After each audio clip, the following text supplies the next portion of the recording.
My God, उंगली। वो भी फोन पे। अबे फोन पे क्या स्ट्रेस दे रहा है, उंगली पे स्ट्रेस दे। सॉरी, कहीं उंगली कांची की तो नहीं? अस्सलाम वालेकुम। आज इस वीडियो में हम हाउसफुल 5 की स्टोरी को डिस्कस करेंगे। हाउसफुल 5 जो कि जून 2025 में रिलीज़ की गई थी। इसका पहला पार्ट 2010 में आया था, दूसरा पार्ट 2012 में, इसका तीसरा पार्ट 2016 और चौथा पार्ट 2019 में आया था। हाउसफुल 5 जो कि 6 साल बाद रिलीज़ की गई है, इसकी टोटल ड्यूरेशन 2 घंटे 35 मिनट है। इस फिल्म की स्टोरी काफ़ी इंटरेस्टिंग है और बहुत बीच में फ़नी सीन है। कास्ट इसकी बहुत बड़ी है। So without wasting of any time सीधा आपको मूवी की स्टोरी पे लेकर चलते हैं। तो कहानी के फर्स्ट सीन में दिखाया गया है, एक शिप में एक बूढ़ा आदमी अपनी जान बचाने के लिए भाग रहा होता है। उसके पीछे एक कातिल हाथ में खंजर लिए उसके पीछे भाग रहा है, जिसने अपने मुंह पे मास्क लगाया हुआ है, और वो इसको पकड़ लेता है, इस बुरे आदमी को, और इसको बड़ी बेदर्दी से मार देता है। और इसके खून से लिखा जाता है 5, जो कि आहिस्ता आहिस्ता हाउसफुल 5 में कन्वर्ट हो जाता है, और यहीं से ये मूवी स्टार्ट होती है। अब नेक्स्ट सीन में कहानी 2 दिन पीछे जाती है और तमाम मीडिया और न्यूज़ चैनल पे ये खबर वायरल की जा रही है कि मिस्टर रंजीत डोबरियाल अपना 100वां जन्मदिन एक बहुत ही महंगे और आलीशान क्रूज में मना रहे हैं, और इसने तमाम फिल्म स्टार्स और वीआईपीज को अपने इस जन्मदिन में इनवाइट किया हुआ है। इस पूरे इवेंट की रिस्पॉन्सिबिलिटी रंजीत सर ने अपने बोर्ड ऑफ डायरेक्टर्स को सौंपी है, जो कि 4 मेंबर्स पे मुश्तमिल है, जिनमें माया, बेदी, शिराज और देव शामिल हैं। इन चारों में से जो देव है वो रंजीत सर का अपना बेटा है, जो कि उसकी दूसरी वाइफ में से है। अचानक देव को एक फ़ोन कॉल रिसीव होती है, जिसमें उसे बताया जाता है कि हेलो सर, रंजीत सर को हार्ट अटैक आया है। डॉक्टर ने इसी वक्त सभी को उनके रूम में अर्जेंटली बुलाया है।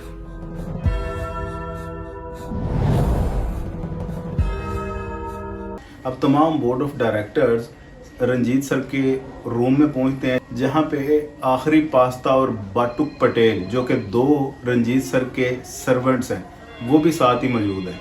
वो सब लोग फौरी डॉक्टर अमन जोशी को बुलाते हैं। डॉक्टर अमन जोशी अपने तौर पे भरपूर कोशिश करता है कि रंजीत सर को बचाया जा सके, लेकिन वो अपनी इस कोशिश में नाकाम हो जाता है और रंजीत सर एक्सपायर्ड हो जाते हैं।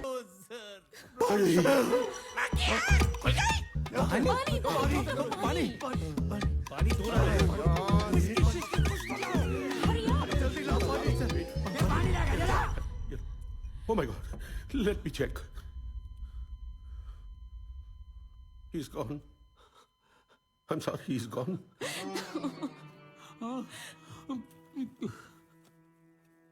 अब तमाम बोर्ड ऑफ डायरेक्टर्स ये फैसला करते हैं कि सर रंजीत के मरने की खबर अगर बाहर निकली या लीक हुई, इससे हमारे बिजनेस को अच्छा खासा नुकसान हो सकता है। इसलिए बेहतर यही है कि हम लीगल एडवाइस ले लेते हैं, और इस पर्पस के लिए वो सब लोग मिस लूसी को बुलाते हैं, जो कि रंजीत सर की पर्सनल लॉयर हैं। मिस लूसी तमाम बोर्ड ऑफ डायरेक्टर्स को ये बताती है कि रंजीत सर ने अपनी ज़िंदगी में ही एक वसीयत की थी। उन्होंने कहा था कि मेरे मरने के बाद मेरी तमाम जायदाद मेरे इकलौते वारिस जोली को दी जाए। अब जोली इनकी फर्स्ट वाइफ शकुंतला में से है, और इनकी टोटल जायदाद की मालियत 69 बिलियन पाउंड है। साथ ही साथ रंजीत सर 2 निशानियां जोली की बता के जाते हैं। एक तो उनकी वाइफ फॉरेनर है, और दूसरा उनकी बैक पे एक निशान है।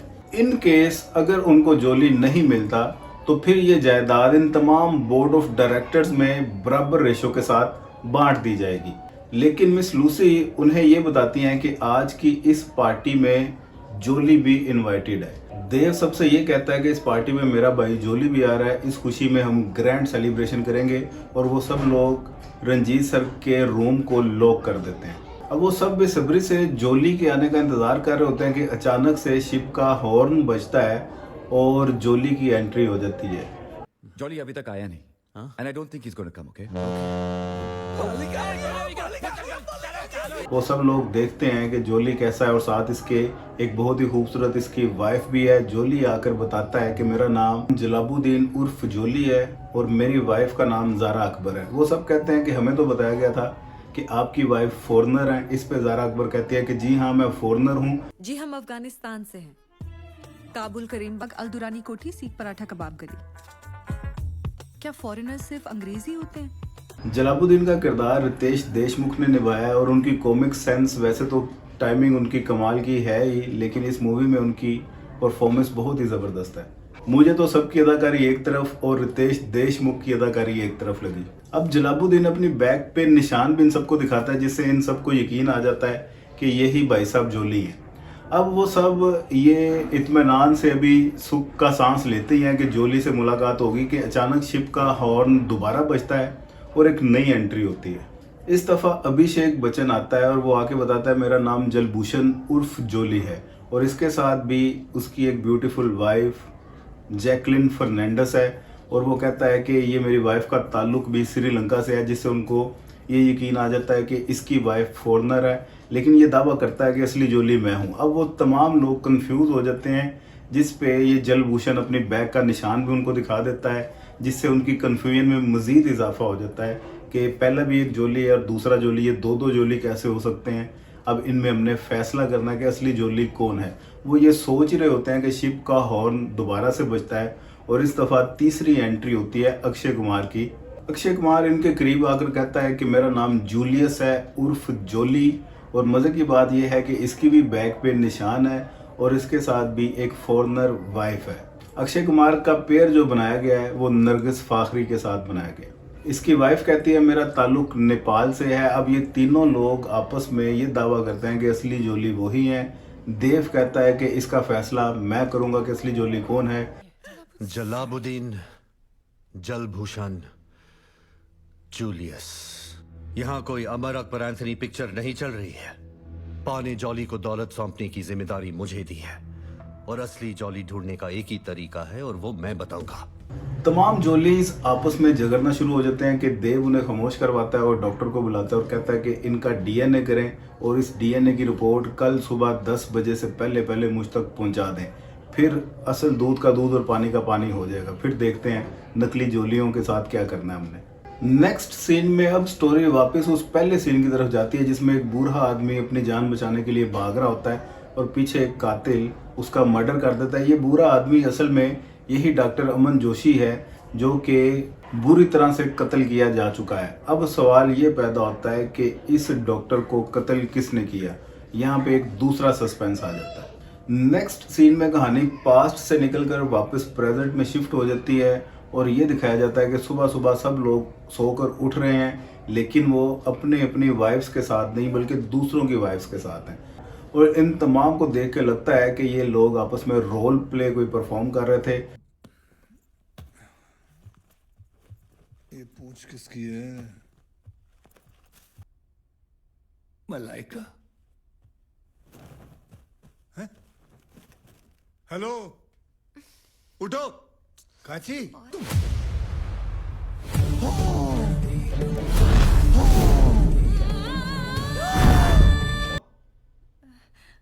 हमें भी कुछ याद नहीं, पर ये जो मंजर आपको नजर आ रहा है, खुदा पाक की कसम, हकीकत में ऐसा कुछ नहीं है। है? ये दूसरा जूता कहाँ से आ गया?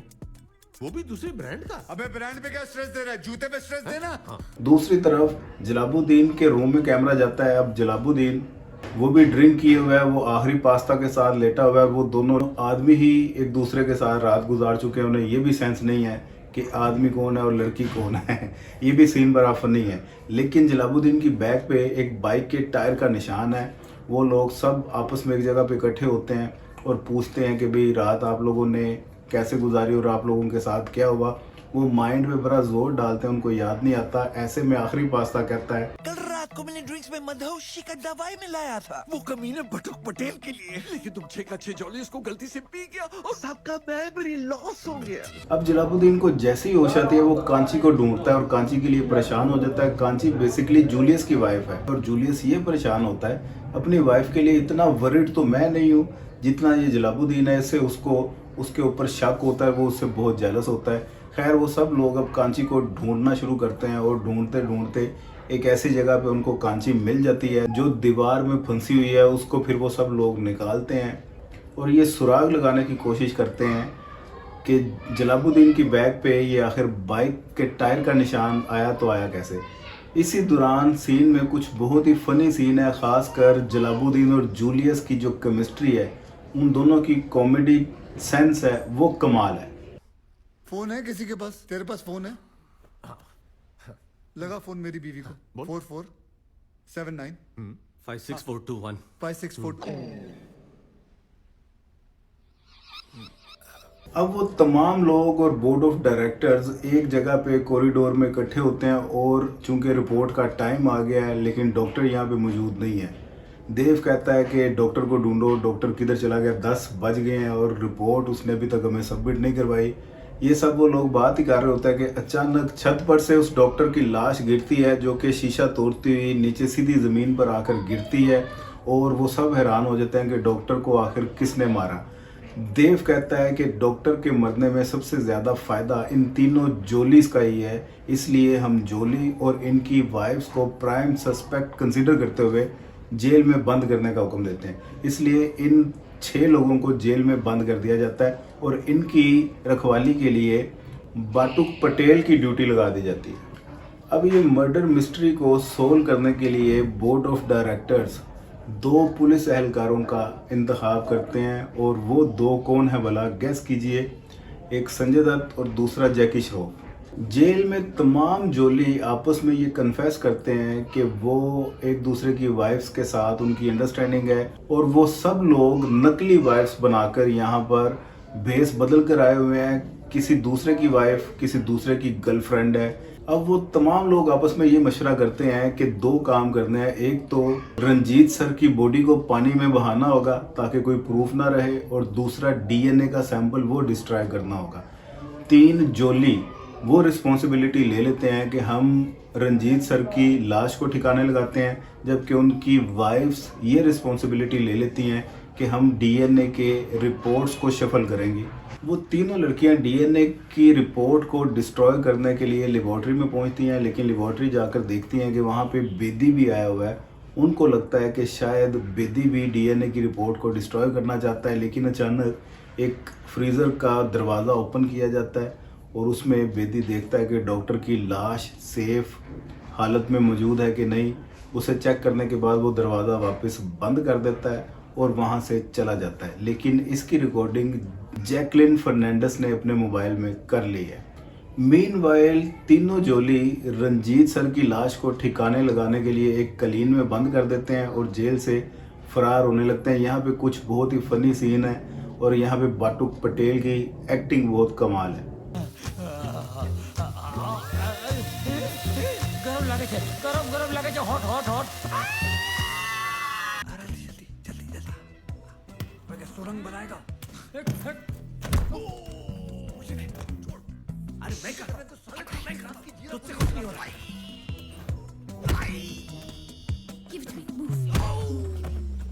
वो तीनों जोली अब रंजीत सर की लाश को एक अलमारी या कबर्ड में छुपा देते हैं और मुनासिब वक्त का इंतज़ार करते हैं। जैसे मौका मिला ये लाश को निकालेंगे और पानी में बहा देंगे। मीनवाइल इनकी वाइफ्स फौरी तौर पर इनके पास आती हैं और इनको सारी कहानी सुना देती हैं जो भी लेबॉर्ट्री में इनके साथ पेश आया। और वो ये कहती हैं कि पहले तो बेदी ने लाश के पॉकेट में कुछ डाला है, उसके बाद उसकी सफाई की है और फिर लेबॉर्ट्री से चला गया है और हम लोगों ने इस चीज़ की रिकॉर्डिंग कर ली है। वो लोग ये सुनकर बहुत हैरान होते हैं। खैर कबर्ड ओपन करके उस लाश को बाहर निकालते हैं और उसको उठाकर बाहर लेकर जा रहे होते हैं, उसकी लाश की शक्ल देखे बगैर कि ये रंजीत सर है या कोई और है। उनके वहमो गुमान में भी नहीं होता कि रंजीत सर की लाश को अब रिप्लेस किया जा चुका है बेदी की लाश के साथ। अब वो जैसे ही रंजीत सर की लाश समझकर इस लाश को लेकर जा रहे होते हैं कि रास्ते में इनको वो 2 पुलिस वाले रोक लेते हैं। संजय दत्त और जैकी श्रॉफ कहते हैं कि मियाँ किधर जा रहे हो। वो जोली कहते हैं कि हमारे पास रंजीत सर की लाश है, इन्हें बेदी ने मारा है, उसके खिलाफ हमारे पास प्रूफ है। उनको पता चल जाता है कि इनके पास तो बेदी की लाश है। वो इन्हें पागल समझते हैं और इसका काफ़ी मजाक उड़ाते हैं दोनों। लेकिन sir, with due respect to you sir, बुरा मत मानिएगा, आप लोगों ने हेलीकॉप्टर का तेल वेस्ट कर दिया यहाँ आने में। सर करिए सर, इतने नजदीक से क्या नाक कल होगे सर, पीछे रखो ना। हाँ।